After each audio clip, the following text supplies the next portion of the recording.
예, 안녕하세요. 안녕하세요. 유튜브 채널 비욘디와 중앙대학교 강명병원이 협업으로 진행하는 닥터에게 묻는다 시리즈. 오늘은 인구가 고령화됨에 따라서 점차 증가하고 있는 심장판막 질환에 대해서 알아보겠습니다. 저는 심장수술하는 심장혈관 흉부외과 한우식입니다. 그리고 제 옆에 계시는 분은 순환기내과 조은정 교수님이십니다. 먼저 조은정 교수님께서 심장판막 질환의 진단과 치료에 대해서 강의를 해주시고, 제가 이어서 수술적 치료에 대해서 간략히 소개한 후에 실제 저희 병원에서 시행한 사례를 소개하는 순서로 진행을 하겠습니다. 교수님 부탁드리겠습니다. 네, 감사합니다. 아, 저희 이제 심장의 문에 고장이 났을 때 저희가 판막 질환이라고 말을 하고 있습니다. 이번에 저희가 강의 드릴 순서는요, 심장의 구조와 그리고 판막 질환의 정의를 말씀드리고, 판막 질환이 왜 생기는지 원인을 말씀드리고, 판막 질환의 증상과 진단 방법을 말씀드리도록 하겠습니다. 그리고 저희 판막 질환은 다학제적인 접근으로 인해서 여러 가지 치료 방법이 있기 때문에 저희 한우식 선생님이랑 같이 상의해서 말씀드리도록 하겠습니다. 마지막으로 판막 질환의 관리를 말씀드리고 몇 가지 케이스를 보여드리도록 하겠습니다. 심장의 구조는 다들 아시겠지만 이렇게 심장의 모형을 보면 이렇게 되어 있습니다. 그래서 심장의 근육을 그리고 안쪽을 들여다보면 판막, 그리고 겉에 보면 관상동맥, 그 다음에 큰 대혈관이 있고요. 심장이 뛰게 하는 전도계가 있습니다. 그래서 가장 큰 역할을 심장은 펌프 기능이라고 보시면 되겠습니다. 그래서 심장은 이렇게 반을 안쪽을 들여다보면 두 개의 심방과 두 개의 심실이 있습니다. 그래서 방이 4개이기 때문에 문은 각각 4개가 있게 됩니다. 그래서 좌심실과 좌심방 사이에 있는 승모판막이 이렇게 두 개의 옆으로 구성되어 있고, 이제 좌심실에서 대동맥으로 나가는 대동맥 판막은 3개의 옆으로 구성되어 있습니다. 그리고 우심방에서 폐동맥으로 나가는 폐동맥 판막은 3개의 옆으로 구성되어 있고, 우심실과 우심방 사이에 있는 삼삼판막도 3개의 옆으로 구성되어 있습니다. 그럼 판막 질환은 어떤 것을 말하는지 정의에 대해서 살펴보도록 하겠습니다. 판막 질환은 간단하게 이 판막이 두꺼워져서 판막이 잘 열리지 않는 판막의 협착이 있고요. 그리고 판막이 헐거워져서 잘 안 닫히는 경우에 그래서 폐쇄부전이 있습니다. 그리고 이 두 가지가 같이 겹쳐져 있는 경우도 있습니다. 그럼 판막 질환은 왜 생기는지 살펴보시면, 지금은 고령화 사회이기 때문에 이 퇴행성 변화가 가장 많습니다. 그래서 후천적으로 판막의 구조가 변성이 일어나서 판막이 딱딱해지거나 판막이 헐거워져서 잘 안 닫히거나 이런 원인이 가장 흔하게 있고요. 예전에는 류마티스 열이라고 해서 어렸을 때 류마티스 질환을 알아서 판막이 이제 문제가 생기는 경우가 가장 많았지만, 이제는 퇴행성 변화가 많은 이제 원인이 되고 있습니다. 그리고 드물게 이제 심장 안에 염증이 생겨서, 주로 이게 염증이 잘 생기는 부위는 이 움직이는 판막에 잘 붙어 있기 때문에 이 염증으로 인해서 판막에 손상이 생기는 경우가 있게 됩니다. 그리고 이제 드물게 판막이 원래 아까 앞에서 살짝 말씀드린 것처럼 대동맥 판막이 3개의 옆이 아닌 2개의 옆이나 4개의 옆, 이렇게 판막이 선천적으로 이제 비정상적으로 태어나서 생기는 경우에 2개의 판막은 협착이 잘 생긴다고 되어 있고, 4개의 판막은 역류가 잘 생긴다고, 폐쇄부전이 잘 생긴다라고 되어 있습니다. 그러면 이제 환자분들이 판막 질환이 의심되는 증상이라든지 이런 게 어떤 게 있는지를 알아야 되고, 그런 걸 진단을 어떻게 하는지 살펴보도록 말씀드리도록 하겠습니다.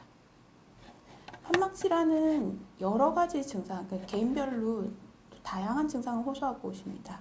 그래서 가장 흔한 거는 숨이 차다, 그리고 어떤 분은 가슴이 조이고 아프다, 짧은 거리를 가도 힘들다, 그리고 발등, 발목이 양쪽이 다 붓는다, 누우면은 좀 갑갑한데 앉으면 조금 낫다, 이렇게 표현하고 오시기도 하고요. 기운이 없고 어지럽다, 그리고 어떤 분은 이제 심호흡이 실신을 일으켜서 쓰러진 적이 있다, 이렇게 하고 내원하게 됩니다. 그러면 이런 증상들이 특징적으로 대동맥 판막 질환이 있을 경우에는 움직일 때 숨이 차다, 그리고 가슴이 좀 조이고 아프다, 기운이 없다, 쓰러진 적이 있다. 이게 특징적인 증상을 표현하고 있고요. 우측 심장에 있는 삼삼판막에 문제가 있는 경우에는 주로 발등, 발목이 붓는다, 배가 부르다, 목수가 차는 듯하다 이런 이제 이데마 소견으로 많이 옵니다. 그리고 증상이 없이 우연히 발견되는 경우도 꽤 많습니다. 그러면 이제 증상이 있어서 내원했을 때 저희가 어떤 순서로 진단을 하는 말씀드리도록 하겠습니다. 일단 환자분의 증상을 자세히 들어봅니다. 그리고 저희가 청진을 하게 되면 이 판막 질환이 많이 진행된 경우에는 잡음이 들리게 됩니다. 그리고 엑스레이를 찍어보면 여기가 심장에 해당하는데요. 심장이 커져 있거나 이런 걸 확인할 수 있습니다. 그리고 이게 심방이 커지게 되면 이제 대표적으로 심방세동이라는 부정맥이 동반할 수도 있기 때문에 심전도 검사도 같이 하게 됩니다. 그래서 이제 잡음이 들리거나 심전도 이상이거나 심장이 커 보이거나 이러면 이제 심장 초음파로 넘어가게 됩니다. 그래서 흉부 초음파를 하게 되고요. 여기서 중등도 이상의 판막 질환이 의심될 경우에는 자세한 검사를 하기 위해서 식도로 접근해서 자세히 살펴볼 수 있는 경식도 심장 초음파를 하게 됩니다. 그리고 이런 다른 동반된 질환을 감별하기 위해서 CT나 MRI나 그다음에 혈관 조영술 같은 것을 검사하게 됩니다. 그러면 판막은 이제 어떤 단계가 있느냐 살펴보시면 4단계로 나뉩니다. 그래서 첫 번째 A단계는 위험 인자가 있지만 환자한테 크게 지금 영향을 주지 않는 상태이고요. B단계는 판막 질환이 진행은 합니다. 그런데 이게 서서히 진행돼서 환자분한테는 크게 증상이 없고 일상생활하는데도 크게 영향을 주지는 않습니다. 그리고 C단계는 이제 판막 질환이 B단계에서 조금 더 진행이 돼서 약간의 중증 판막 질환으로 진행되지만 환자분한테는 아직은 증상이 동반되지 않는 단계를 말합니다. 그리고 D단계는 이제 증상이 동반되면서 저희가 치료가 필요한 중증 판막 질환에 해당되겠습니다. 이러한 판막 질환은 앞에서 말씀드린 것처럼 A, B, C, D로 진행을 하기 때문에 시간이 지남에 따라서 정기적인 경과 관찰이 필요하겠습니다. 그래서 앞에서 말씀드린 것처럼 신체 검진, 흉부 엑스레이, 심전도, 심장 초음파 등을 정기적으로 시행하도록 이제 공고하고 있습니다. 그래서 관찰 기간은 환자의 상태나 판막 질환의 중증도 그리고 진행 속도에 따라서 개별적으로 결정이 됩니다. 그래서 미국의 2020년도 가이드라인을 살펴보시면 B단계에서 이제 그냥 증상이 조금 마일드한 경우에는 3에서 5년 정도 심장 초음파를 하도록 되어 있고, 그리고 중등도 이상일 경우에는 1에서 2년 정도, 그리고 이제 증상이 동반되지 않든 증상이 동반되든 중증도의 이제 치료가 필요한 단계는 6개월 내지 1년 정도의 심장 초음파를 주기적으로 경과 관찰하도록 권고하고 있습니다. 그럼 판막 질환 치료에 대해서 말씀드리도록 하겠습니다. 판막 질환은 저희는 판막 질환 팀 다학제적인 접근을 하게 되는데요. 일단 약물 치료가 있고 내과적인 중재 치료가 있고 저희 한우진 선생님이 해주시는 외과적인 중재 치료가 있습니다. 판막은 이렇게 이제 고장이 난 상태이기 때문에 가장 환자들의 최고 완치 방법은 중재나 외과적인 수술이지만 그 전에 이제 약물적 치료를 해볼 수는 있습니다. 대표적인 약제는 이뇨제랑 혈관 확장제, 항응고제가 있습니다. 그리고 내과적인 중재로는 승모 판막이 좁아졌을 경우에는 풍선으로 판막을 넓혀주는 시술이라는 게 있고요. 이제 대동맥 판막이 좁아져 있을 경우에는 안에 이제 수술 위험성이 높거나 이럴 경우에는 혈관적인 접근을 통해서 이제 판막을 이제 치환해주는 시술 방법이 있습니다. 저는 이제 주로 진단을 하고 판막 질환의 약물 치료 그리고 수술적인 이제 시기를 결정하는 입장에서 보면 일단은 앞에서 말씀드린 경우에도 환자분이 이제 숨이 차다 이렇게 하고 내원하시는 분이 가장 많기 때문에 이렇게 몸이 붓거나 숨이 찰 경우에는 이뇨제로 증상 치료를 우선적으로 해볼 수 있습니다. 그리고 이제 대동맥 판막에 역류나 협착이 있는 경우에 고혈압을 동반하는 경우가 많기 때문에 이런 경우에 혈관 확장제를 조심스럽게 써볼 수는 있습니다. 그리고 아까 잠시 말씀드렸지만 판막 질환이 진행됨에 따라서 심방도 같이 커지기 때문에 심방이 커짐으로 인해서 심방 세동이 생길 수 있습니다. 이럴 경우에는 항응고 치료를 하도록 되어 있고요. 주로 승모판막이나 삼천판막이 질환에서 심방 세동이 잘 동반되고 있는데요. 이럴 경우에는 지금 가장 이제 첫 번째 선택 약제는 와파린입니다. 그리고 요즘 새로 나온 그 항응고제는 아직은 여러 연구 데이터에서는 이제 좋은 데이터는 높기 때문에 우선적으로는 와파린을 쓰도록 권고하고 있습니다.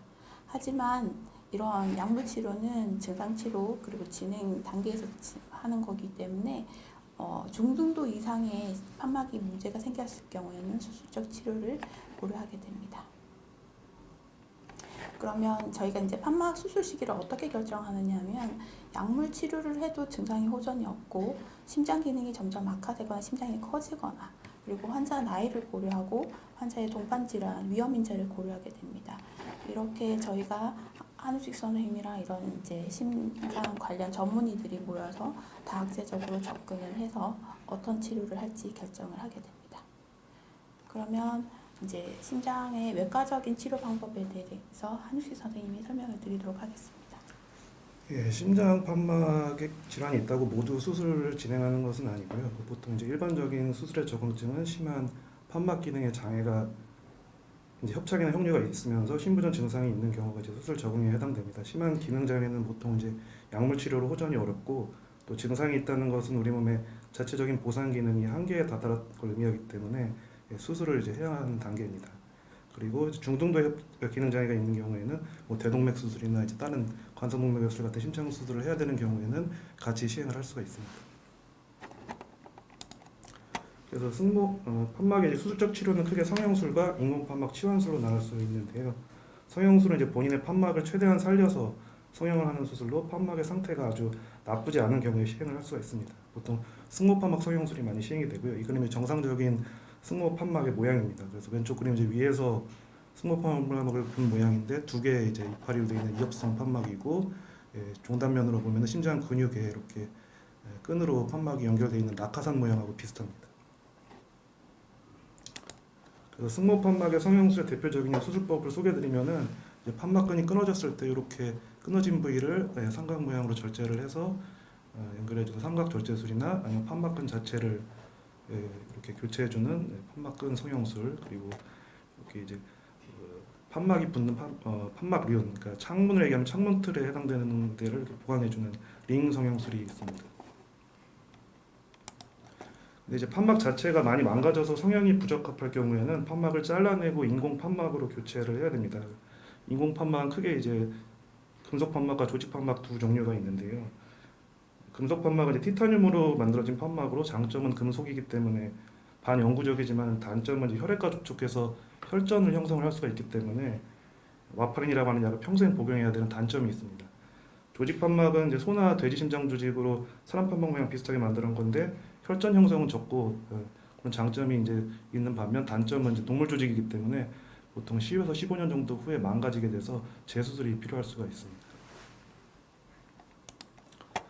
그래서 보통 일반적인 판막 그 선택의 권고 지침은 65세를 기준으로 보통 65세 이상의 경우에는 조직 판막을 권고를 하고 조직 이제 65세 미만 젊은 환자들 같은 경우에는 심장 수술을 15년마다 여러 번 할 수가 없기 때문에 금속 판막을 권고를 합니다. 그리고 일반적으로 어떤 뇌출혈이나 위장관 출혈 때문에 항응고제를 복용을 못하는 환자들은 조직 판막을 권고하고 있습니다. 이제 대표적인 판막 교체술을 하는 대동맥 판막 협착증인데요. 퇴행성 변화로 이렇게 판막에 석회화가 껴가지고 판막이 이제 잘 안 열리는 이런 상태입니다. 보시면 이제 판막을 제거를 하고 대동맥 판막 협착증이고, 이거는 이제 감염에 의해서 판막에 구멍이 나 있는 감염성 심내막염의 그 환자의 판막 절제 소견입니다. 그래서 판막을 잘라내고 조직 판막인데 조직 판막을 이식하는 그런 이제 수술 장면입니다. 그리고 전통적으로 이제 판막 치환의 경우에 예전에는 이렇게 가슴을 크게 여는 정중혈골전개가 전통적인 수술 방법이었는데 최근에는 이렇게 젊고 건강한 환자에서는 이렇게 최소 침습으로 수술을 시행을 하기도 합니다. 판막 수술을 시행하고 나서는 보통 이제 1년마다 그 심장 초음파를 추적 관찰을 해야 되는데, 그는 이유는 이렇게 이제 퇴행성 변화로 망가질 수 있기 때문에 그렇습니다. 조직 판막의 석회화로 이제 판막이 망가져 있는 거고, 판막이 두꺼워져 있는 거고, 이렇게 판막이 찢어지기도 합니다. 그리고 판막 주변으로 조직이 자라서 판막 열리는 걸 방해하는 이런 파누스라고 하는 이런 게 생기는 경우도 있고, 항암고제를 잘 복용을 못하는 경우에 이렇게 혈전이 생겨가지고 판막이 잘 안 열릴 수도 있습니다. 그리고 이거는 이제 감염에 의해 가지고 판막이 감염된 사례여서 이런 경우들이 생길 수가 있기 때문에 주기적으로 추적 관찰을 해야 되고, 이런 경우가 생기면 재수술이 필요할 수 있습니다. 네, 이러한 판막 질환은 어떻게 관리를 하셔야 하냐면요. 일단 혈압을 잘 관리하셔야 되고요. 심장 질환을 가지고 있는 모든 사람에 해당되지만 저염 식사, 그리고 적절한 체중을 유지해 주셔야 합니다. 그리고 규칙적인 운동을 하시고요. 판막 질환이 경증 또는 중증일 경우에는 앞에서 말씀드린 3에서 5년, 1에서 2년 이런 경과 관찰이 굉장히 중요합니다. 그리고 판막 질환으로 인한 이제 심방세동 등 부정맥이 발생했을 경우에는 항우고제 복용도 굉장히 중요하게 됩니다. 그리고 감염성 심내막염 예방도 고려를 하셔야 되겠습니다. 그러면 저희 병원이 개원한 지 이제 1년 됐는데요. 그동안 많은 수술을 한우식 교수님께서 해주셨는데, 각각의 이번에는 이제 대동맥 판막과 승모 판막 케이스를 보여드리도록 하겠습니다. 첫 번째 환자는 여자 84세이고요. 이 환자는 아마 정형외과 수술 전에 이제 협진이 의뢰되었습니다. 환자는 수년 동안 이제 숨이 차서 이랬는데 나이가 들어서 그런 줄 알았다 이렇게 하셨고요. 심전도에서 보시면 LVH가 동반되어 있고, 에올타 쪽이 약간 이제 커져 보이고, 심장이 전반적으로 커져 있습니다. 그래서 초음파를 했고요. 보시면은 이게 대동맥 판막인데요.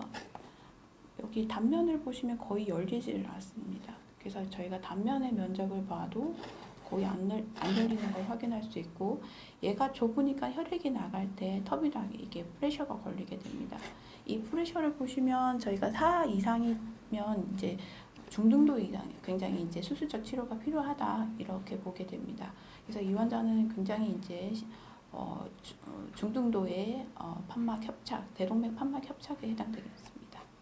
그래서 이 환자가 퍼포먼스도 괜찮고 수술에 견딜 수 있는 컨디션이라 이제 한우식 선생님이랑 이제 다학제 진료를 받고 이제 수술적인 치료가 환자도 동의를 하셔서 치료를 하게 되었습니다.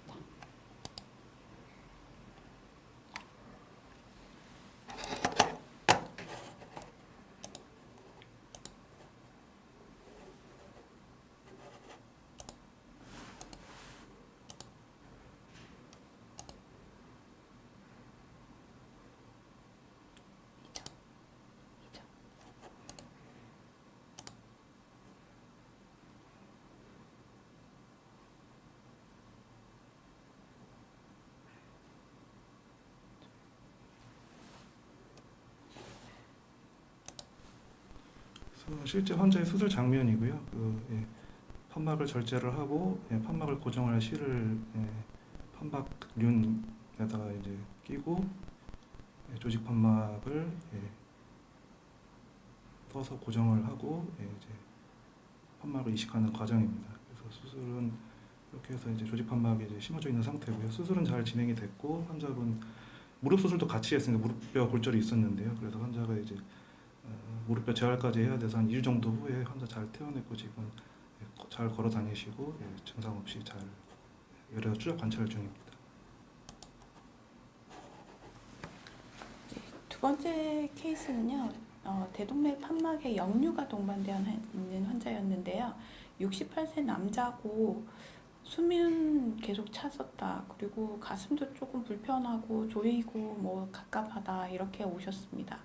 그래서 심전도에 보시면 이제 그러니까 LVH니까 심장벽이 두꺼워져 있을 것 같은 소견이 보였고, 엑스레이 상황에서 보시면 앞에 환자랑 비슷하게 여기가 대동맥으로 나간 아치 쪽인데 굉장히 도드라져 보이고, 심장 첨부도 굉장히 커져 보이는 상태입니다.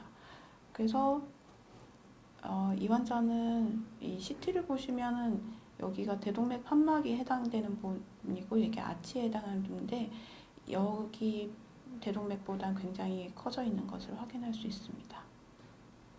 그래서 총괄을 했고요. 얘가 대동맥 판막인데 여기 보시면 이미 5cm 이상 커져 있고 역류가 이렇게 뒤로 빠지는 것을 볼 수 있습니다. 그래서 여기는 이제 판막 이제 입구를 벗어난 부분부터 전부 다 전반적으로 다 커져 있어서 이 판막이 이제 여기가 넓어져 있으니까 제대로 닫히지 못해서 혈액이 이렇게만 흘러야 되는데 뒷뼈까지 닿는 중등도 이상의 판막 역류 폐쇄 부전이 동반되어 있던 환자입니다. 이 환자에 대해서는 이제 저희가 또 다학제적인 접근을 했었고요. 그래서 이런 경우에는 판막만 수술하는 게 아니라 저희 한우식 선생님이 말씀 주시겠습니다.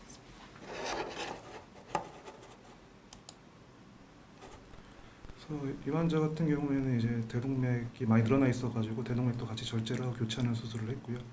이 환자의 판막 모양이 굉장히 많이 늘어나 있는 걸 확인할 수 있습니다. 그래서 판막을 절제를 하고 상행대동맥도 같이 절제를 한 후에 판막하고 이제 대동맥, 상행대동맥을 같이 교체하는 수술을 했고요. 판막하고 인조혈관으로 이제 대동맥, 상행대동맥을 교체하는 과정입니다. 그리고 이제 관상동맥 근부를 같이 교체했기 때문에 관상동맥을 다시 재이식하는 벤탈술이라고 하는데 그래서 판막과 상행대동맥을 교체하고 관상동맥을 재이식하는 수술을 시행을 했고 마찬가지로 환자도 한 열 정도 입원 기간 후에 잘 퇴원을 하셨습니다.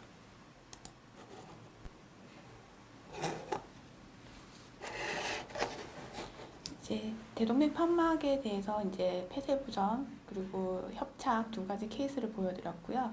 이제 승모 판막 케이스 두 가지를 보여드리도록 하겠습니다. 일단 여자 47세이고요. 이 환자는 1년 전부터 숨이 찼다고 합니다. 심전도에서는 특이소견 소견은 없는데 47세 치고는 엑스레이상에서 카디오메갈리, 그러니까 심비대 소견이 관찰되고 있습니다. 네, 이제 청진상에서 뭐뭐가 들렸고요. 계속 총발을 했습니다. 여기가 승모 판막에 해당되겠고 엽이 두 개라고 해서 앞쪽과 뒤쪽에 엽이 있습니다. 보시면 이게 정상적인 판막의 엽은 이렇게 거의 실처럼 가늘게 보이는데 이렇게 두껍게 보이고 단면을 보시면 거의 이제 피쉬마우스라고 해서 그 생선의 입 모양처럼 두꺼워져 있습니다. 그래서 열리는 것도 제한적이고요. 그래서 이제 이 환자는 승모 판막이 여기에 해당하는데 얘가 잘 열리지 않으니까 압력이 뒤로 걸리기 때문에 좌심방이 커지게 됩니다. 그래서 이 환자는 판막 질환으로 인해서 심방이 이미 커져 있는 상태이고 여기서 혈류가 나가야 되는데 나가는 문이 굉장히 좁아져 있기 때문에 여기 터비닥에 걸리게 됩니다. 그래서 이 환자는 히스토리를 해보니 어렸을 때 열병을 좀 앓았다 이렇게 해서 아마 류마티스 원인으로 인한 승모 판막 협착증으로 진단이 되었습니다. 근데 이 환자는 증상이 있기 때문에 또 한우식 선생님이랑 저희는 다학제 진료를 했습니다. 승모판막 류마티스에 의한 승모판막 협착의 경우에는 판막 자체가 굉장히 변형이 많이 일어나기 때문에 성형술이 어렵고 보통 교체를 해야 됩니다. 그래서 지금 판막을 절제를 하고 교체를 이건 이제 젊은 환자여가지고 금속 판막으로 교체하는 과정입니다. 판막을 이제 다 심은 모습이고요. 이 환자분도 수술하고 나서 일주일 정도 후에 특별한 합병증 없이 잘 퇴원을 했습니다.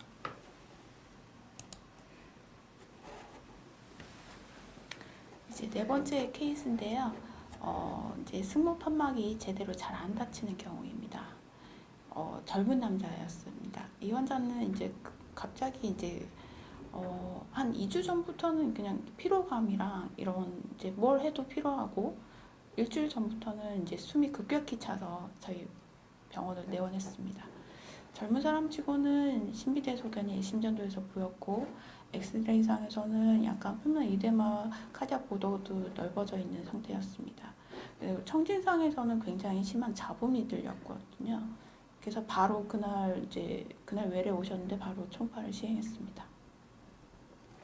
여기가 승모 판막을 확대한 경우인데요. 보시면 이 앞쪽의 판막과 뒤쪽 판막이 이렇게 닫힐 때는 이렇게 일직선으로 만나야 되는데 뒤쪽 판막이 뒤로 빠지는 양상이 보입니다. 그래서 이 역류가 이 앞을 향해서 이렇게 나가는 모양이고요.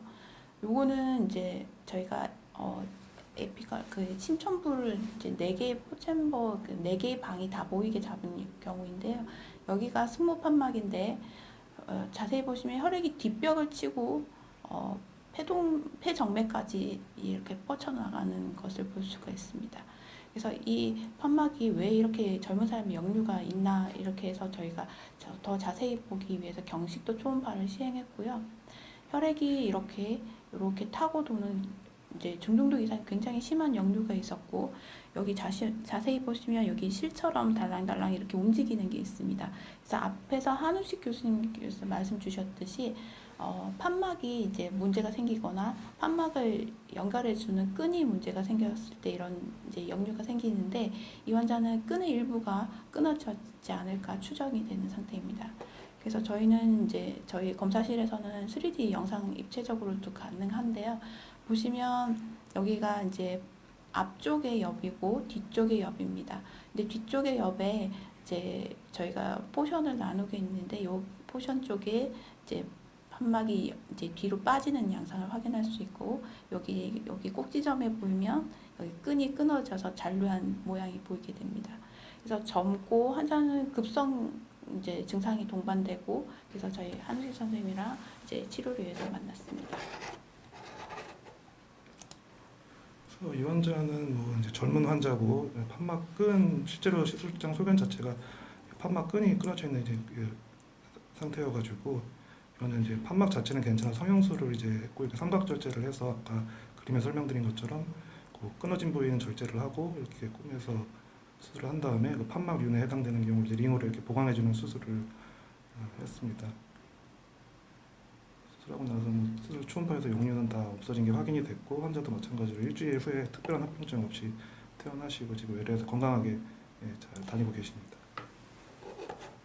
네, 이 환자는 성형수술을 했기 때문에 항응고제 복용도 지금은 하지 않고 잘 지내고 계십니다. 강의는 이제 여기까지가 제가 준비한 강의이고요.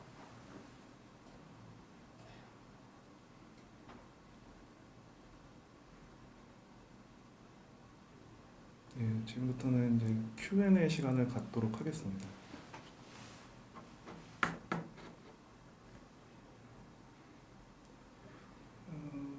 초코송이 냠냠냠께서 질문하셨는데요. 이거 조은정 교수님이 답변해 주셔야 되겠네요. 선생님, 고혈압과 당뇨 질환이 있는 분들이 판막 질환이 있을 가능성이 큰가요?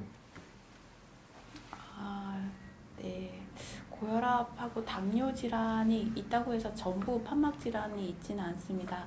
그 고혈압이랑 당뇨가 판막의 위험 인자긴 한데 근데 고혈압만 있는 분, 당뇨만 있는 분보다는 고혈압, 당뇨가 같이 있으신 분은 판막 질환이 있을 가능성이 조금 더 높게 되고 있고요.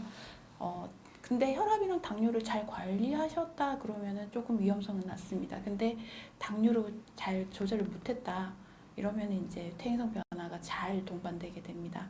그래서 당뇨를 적극적으로 잘 조절을 하시고 혈압을 적극적으로 잘 조절하시는 게 판막 질환의 진행을 막을 수 있기 때문에 이 기본적인 치료를 하시는 게 제일 좋으시고요. 고혈압이나 당뇨, 이제 당뇨가 한 5년, 10년 정도 경과를 됐다. 그러면 꼭 이제 저희 진료를 받으시고 청진을 해보고 잡음이 있는지 그리고 잡음이 들린다고 하면 판막 질환을 감별하기 위해서 심장 초음파를 해보시는 게 큰 도움이 될 것 같습니다. 두 번째 질문은 미나님이 하셨고요. 판막 질환도 유전인가요? 라고 질문하셨습니다. 판막 질환은 앞에서 말씀드린 것처럼 이제 크게 4가지 분류로 원인을 말씀드렸는데요. 이렇게 선천적인 판막 모양 이상일 경우에는 유전이 있을 수는 있습니다. 근데 지금 현재는 대부분의 판막 질환은 후천적인 변형이 가장 많을 것 같고요. 아예 없는 경우는 아니고 이천 판막이나 아까 말씀드린 이제 4개의 엽으로 구성되어 있는 사천 판막이나 이런 경우에는 드물게 이제 같은 가족력을 가지고 수 있기 때문에 그런 가족력이 있다고 하면 스크린을 한번 해보시는 것도 도움이 될 것 같습니다. 네, 윤희님이 질문하셨고요. 심장마비를 줄이기 위해서 미국에서는 900불짜리 심장 CT 스캔을 99불에 줍니다. 이것으로 판막 이상을 알 수 있을까요? 당뇨가 있으면 얼마에 한 번씩 검사 받는 게 좋을까요? 라고 물어보셨네요. 99불이면 얼마죠? 한 100불이면 10만 원. 10만 원이요. 일단은 이제 CT 스캔이라고 하면 어떻게 찍느냐에 따라서 달라지는데요. 심전도 이제 리듬을 같이 해서 찍고 3D 리컨스트럭션을 한다고 하면 글쎄요, 판막 질환도 볼 수는 있는데 CT로 볼 수 있는 가장 쉬운 판막 질환은 판막이 두꺼워지면 CT상에서도 하얗게 칼슘처럼 이렇게 보입니다.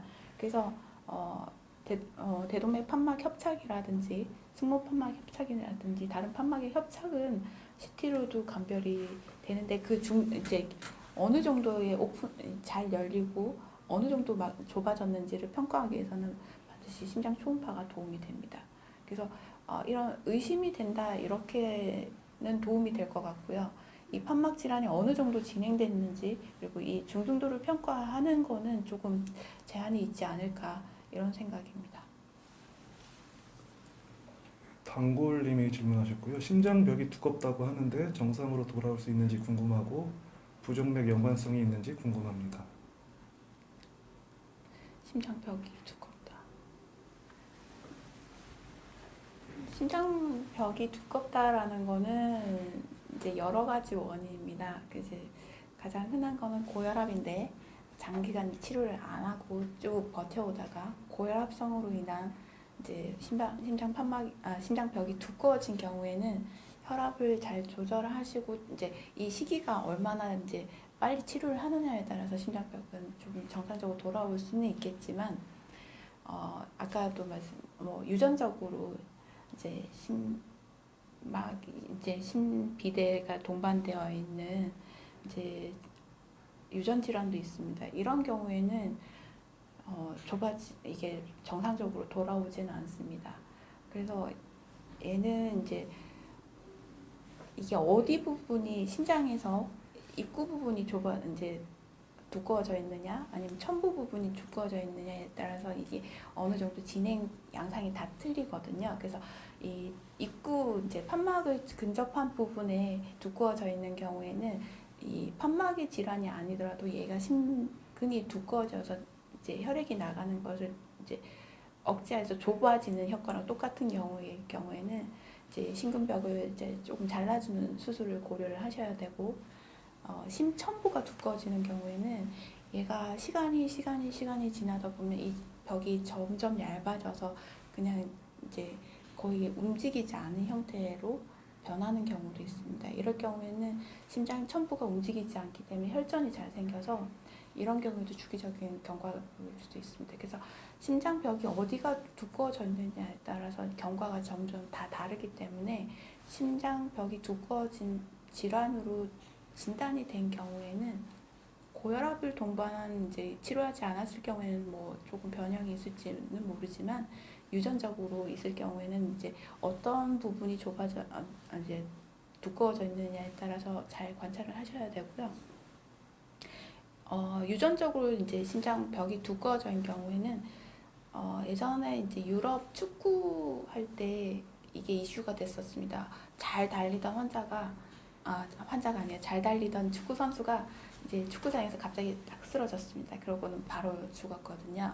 근데 그거 이제 축구 선수를 해보니 심장벽이 두꺼운 병이었습니다. 그래서 이 심장병이 두꺼운 병일 경우에는 이제 부정맥이 동반돼서 급사를 할 수 있다. 그래서 심장벽이 두껍고 가족력이 이제 급사가 동반되어 있는 히스토리가 있거나 환자분이 실신 이력이 있거나 그럴 경우에는 저희 이제 순환기에 부정맥 하시는 변경임 선생님이랑 저희랑 이제 다학제를 해서 이제 추가적인 시술을 하거나 이제 혈압제 계열 중에서도 이제 꼭 이런 환자는 이런 약을 먹으면 좋겠다 해서 뭐 베타블로커라는 이런 약이 있거든요. 그거를 이제 예방적으로 복용하는 방법이 있습니다. 그래서 유전적으로 심장벽이 두꺼워진 경우에는 부정맥이 동반될 확률은 있습니다. 그래서 증상이 있거나 실신을 하셨거나 뭐 이런 아니면 이제 위에 가족 이제 선대가 갑자기 돌아가셨거나 이런 가족력이 있다고 하면 순환기 내과를 방문하셔서 한번 진료는 해보시는 게 도움이 될 것 같습니다. 조금 추가적인 설명을 드리면 이제 심장벽이 두꺼워지는 이제 판막 질환은 대동맥 판막 협착증이 있거든요. 심장은 피를 짜주고 싶은데 판막이 이제 잘 안 열리니까 이제 심장이 벽이 점점 두꺼워지는데 그런 경우에는 이제 판막을 치환을 하게 되면은 일부 환자들에서는 이제 심장벽이 다시 이렇게 좀 얇아지고 그렇게 되는 걸로 이렇게 되어 있습니다. 리다케님께서 질문하셨고요. 국가에서 하는 건강검진으로 심장판막 질환을 진단받을 수 있나요? 아니면 따로 심장검사를 정기적으로 해야 하나요? 국가에서 하는 검사가 요즘 심전도가 포함이 안 되어 있죠. 심전도는 보통 하는데 네. 예. 아마 이제 국가에서 하는 기본적인 이제 건강 검진을 말씀하시는 것 같은데 아마 기본적인 혈액 검사 그리고 엑스레이가 있습니다. 그래서 엑스레이 상에서 아까도 저희가 이제 몇 케이스를 보여드렸는데 심비대가 보이거나 이게 아치 대동맥 나가는 아치 쪽이 이제 넓어져 있거나 이럴 경우에는 이제 판막질이라든지 심장 질환을 의심을 할 수가 있어서 아마 건강 검진했을 때 심장이 좀 커져 있거나 이러면은 순환기 진료를 보라 이렇게 이제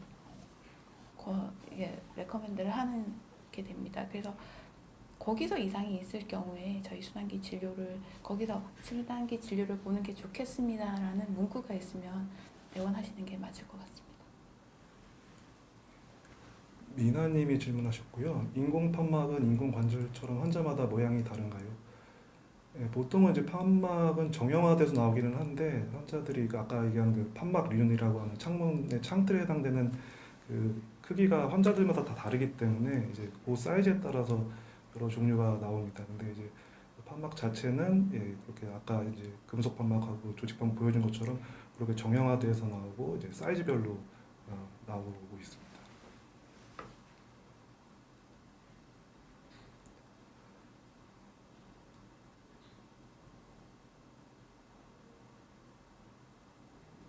블랙펄님이 질문하셨고요. 관상동맥 혈관이 막히셔서 어머니가 1년 전에 시술을 받으셨는데요. 그런데도 가끔 숨이 차다고 하시는데 혹시 심장 판막에 대해서 진료를 다시 보셔야 할까요? 관성동맥 질환 1년 전에 시술을 하셨을 때 심기능이 어느 정도였는지가 가장 우선적일 것 같습니다. 그래서 일단 관성동맥 허혈성 심장 질환으로 인해서 가장 숨이 찬 근본 원인은 심부전을 먼저 감별을 하셔야 되는데요. 심부전도 저희가 이제 세 개의 분류를 하고 있습니다. 심장 기능이 심장 초음파를 통해서 심장 기능이 40% 이하일 경우에는 심기능 저하된 심부전이라고 하고 40에서 50% 사이를 그냥 약하게 심기능이 저하된 심부전 그리고 50% 이상이라도 혈액 검사 심장 마커라든지 그다음에 환자분 증상이라든지 이런 걸 저희가 심장 초음파를 통해서 마커라든지 이런 걸 계산을 해서 50% 이상이라고 해도 심기능이 보존된 심부전 이렇게 세 개로 분류를 할 수 있습니다. 그래서 일단 숨이 차다고 하면 심장 초음파를 우선적으로 해보시는 게 좋을 것 같고요. 그래서 심부전이 동반되어 있는지 혈액 검사랑 같이 해보시는 게 좋고 심장 초음파를 하면 당연히 이제 판막도 같이 보기 때문에 동반된 판막 질환이 있는지를 진료를 할 수가 있겠습니다. 그래서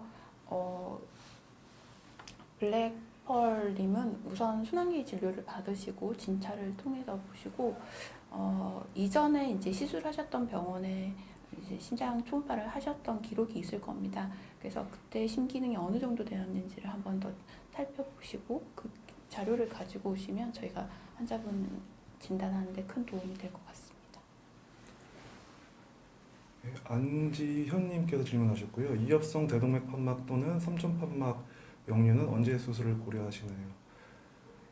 이제 보통 저희들이 그 대동맥은 이제 삼엽성이 이제 정상적인 모양인데 선천적으로 이엽성으로 이제 가지고 태어나시는 분들은 좀 퇴행성 변화가 좀 일찍 오는 걸로 되어 있습니다. 보통은 이제 나이 60, 70대 이제 많이 망가지시는데 이업성 판막은 좀 더 젊은 나이에 보통 40에서 50대 때도 망가지는 걸로 되어 있고 어쨌든 뭐다 수술은 아까도 말씀드렸다시피 일단은 기능 장애가 협착이라든가 역류가 이제 심한 등급으로 초음파 상에서 있어야 되고 그러면서 증상이 동반돼야 되거든요. 그래서 증상이 있는 모든 이제 협착이나 역류, 기능적 장애가 있는 경우에는 그때가 이제 수술을 고려해야 되는 시점입니다.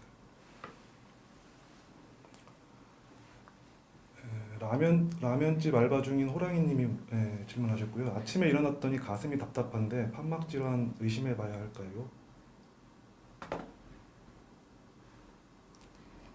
지금 질문 주신 분의 연령대가 어떤지는 잘 모르겠지만요. 아침에 일어났을 때 가슴이 답답하다. 일단 두 가지를 감별을 하셔야 될 것 같습니다. 뭐 딱 특히 아침에만 일어났을 때 가슴이 답답하다. 뭐 낮에는 괜찮다. 그러면은 이제 심장 혈관이 좁아지지 않은 이제 심장 혈관이 갑자기 수축하는 변이성 협심증을 더 먼저 생각을 하셔야 될 것 같고요. 그때 답답한 걸 떠나서 이제 조금 뭐 계단을 올라간다든지 조금 활동적인 활동을 했을 때 더 이제 답답함이 더 심해진다. 그러면은 이제 판막 질환도 같이 의심을 해볼 수 있겠지만 지금 딱 아침이라고 딱 단정 지어 주셨다고 하면 변이성 협심증을 먼저 감별을 하시고 근데 일단은 이런 이제 답답함이 있으면 초음파 검사는 증상이 있으면 지금 현재는 보험이 되기 때문에 순환기 내과 진료를 보시면 될 것 같습니다. 진유님이 질문하셨고요. 카베르골린을 먹고 있는데 오래 먹으면 심장 판막 부작용이 발생 비율이 올라가나요? 카베르콜린 카베딜로 말씀하신 베타블로커. 혹시 카베디롤을 잘못 하신 것 같기는 한데요. 글쎄요, 얘는 이제 알파랑 베타 비선택 이제 양쪽을 선택적으로 블록하는 베타 블로커의 하나입니다. 카베디롤이 맞다고 하시면요. 얘는 사실은 베타 블로커 일종이고 심부전이나 판막 질환에 심기능이 저하되거나 이런 경우에 예방적으로 그리고 심장 이제 근육의 제형 리모델링 이제 심장 근육에 이제 나빠지는 것을 막을 수 있다 이렇게 되어 있어서 판막 질환이 부작용은 네 없습니다. 그런데 이제 뭐 혈압이 너무 낮은데 승모 판막 협착이 심하게 있는 환자일 경우에는 사실은 조심은 하시는 게 맞죠. 그래서 어떤 상태인지를 보고 판단하는 게 가장 중요할 것 같습니다. 네, 카베디올 단 하나만으로는 심장에 부작용을 발생한다고 보시면 안 될 것 같습니다. 코멘님이 질문하셨고요. 인공 판막과 조직 판막 중에 뭐가 더 좋아요? 사실은 각각 장단점이 워낙 뚜렷하기 때문에요. 이제 금속 판막은 금속으로 되어 있기 때문에 이제 기능적으로는 반영구적인 이제 장점이 있는데 금속이기 때문에 이제 피하고 이제 판막에 계속 접촉을 하기 때문에 혈전 형성이 많거든요. 근데 그 혈전이 이제 심장에서 피를 뿜어주기 때문에 혈전이 날아가서 뭐 머리 같은 데를 이제 혈관을 막게 되면은 이제 우리가 흔히 얘기하는 중풍을 맞는 거기 때문에 와파린을 이제 드셔야 됩니다. 근데 와파린이라고 하는 약이 굉장히 고약한 약이에요. 음식하고도 좀 상호작용이 많아서 음식도 조심해야 되고 또 피를 잘 안 굽게 하는 약이기 때문에 이제 반대로 얘기하면 출혈이 많이 유발이 된다는 얘기거든요. 그래서 출혈 같은 합병증도 생길 수가 있기 때문에 인공판막 그런 장단점이 있고 조직 판막은 동물 조직이기 때문에 이제 와파린을 오랫동안 안 드셔도 한 3개월 정도만 드시면 되는데 문제는 이제 동물 조직이기 때문에 15년 정도 후에 망가질 수 있다는 이제 그런 장단점이 뚜렷합니다. 그래서 저희들이 아까도 말씀드렸지만 지금 심장학회하고 흉내과학회에서 공부하는 지침은 65세를 기준으로 해서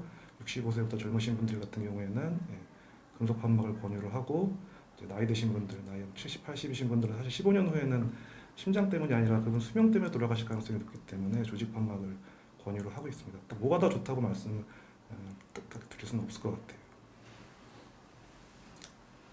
양펀치 쓰리강냉이님이 질문하셨고요. 류마티스열은 어떻게 구별할 수 있나요? 류마티스열은요. 이게 이제 정확하게 진단을 하기보다는 류마티스열 이제 환자분한테 이제 먼저 문진을 합니다. 어렸을 때 큰 열병을 앓은 적이 있냐 이렇게 해서 이제 짐작을 하기는 하는데요. 이게 판막이 퇴행성으로 변한 판막들은 이게 어떤 판막 하나가 주로 많이 손상이 가 있는데 류마티스 열로 인한 판막은 승모 판막 그리고 이제 대동맥 판막 얘들이 동시에 다 이제 변형이 두꺼워지면서 변형이 와 있습니다. 그래서 젊은 나이에는 이제 퇴행성이 생길 확률이 좀 낮은 연령대인데 판막이 이제 뭐 여러 개가 이렇게 두꺼워지면서 이제 이런 이제 증상이 동반된 경우에 저희가 환자분한테 어렸을 때 뭐 병원에 입원하신 적이 있어요? 큰 열병을 앓으신 적이 있어요? 이렇게 해서 저희가 지금 현재는 류마티스 열을 이렇게 구분하고 있습니다. 그래서 류마티스 열로 인한 판막이랑 퇴행성으로 인해 진행되는 판막은 조금 이제 초음파 상에서도 조금 다릅니다. 양상이. 그렇게 저희는 구별을 할 수 있습니다. 예, ICU GS님이 질문하셨고요. 신장 수술이 큰 수술로 알고 있는데 일주일 만에 퇴원이 가능한가요? 혹시 비용도 많이 나오나요?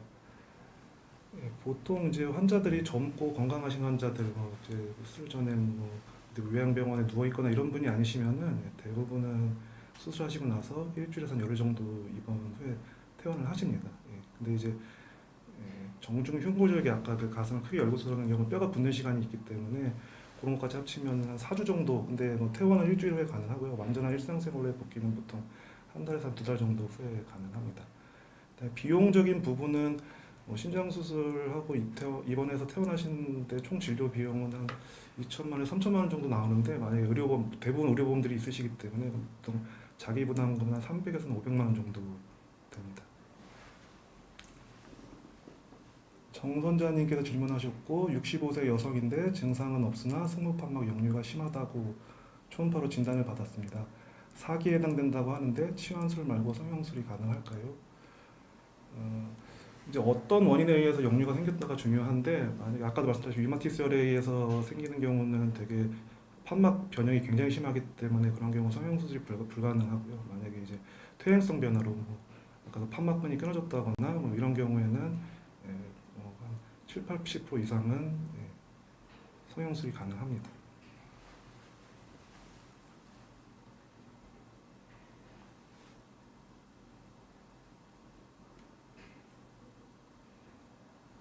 풀뽑기 자격증 3급님께서 질문하셨고요. 판막 질환이 있으면 운동할 때 조심해야 하나요? 운동을 하면 안 되나요? 라고 질문하셨습니다. 그 이제 판막 질환이 있을 경우에는 그냥 유산소 운동은 하셔도 되고요. 그 중등도 이상 넘어가지 않는 일상생활 다 그냥 하셔도 되고 운동을 하셔야 됩니다. 근데 단 조심하라는 거는 순간적으로 힘을 꽉 주게 되는 이제 무거운 걸 들거나 뭐 심하게 운동, 근데 중등도 이상일 경우에는 뭐 심한 경쟁적으로 해야 되는 운동일 경우에는 조금 조심을 하라고는 합니다.